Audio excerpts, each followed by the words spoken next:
There's a lot of beautiful things that happen if we create beautiful things. This cactus is blooming for the third time. The first time it had 6 or 7 blooms, and then it had 5 or 6. This morning it has 1.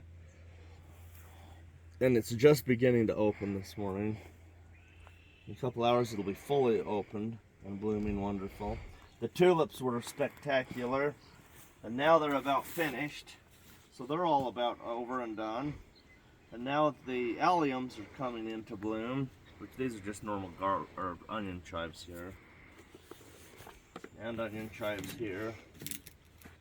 And then we've got the, look at this magnificent weed. I'm going to remove some diversity from our area. The iris. irises are starting to go.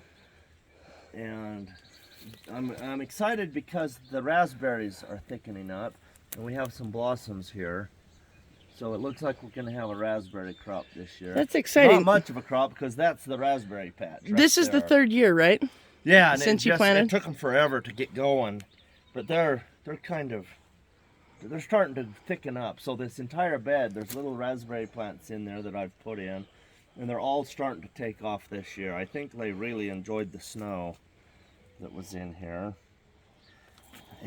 but things are good, and I think the diversity is helping, but we don't want these plants to go to seed and get too big.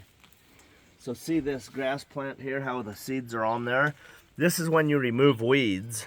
Go ahead and let weeds grow a little bit if they're not shading and crowding, but remove them before the seeds will grow a new weed. So those seeds are not viable. So that's a good time to get them out of there.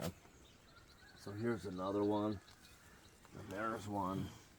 So it's good to get them out at this point, but it's good to leave them in and let them grow as long as they're not crowding or they're not shading, which these weren't.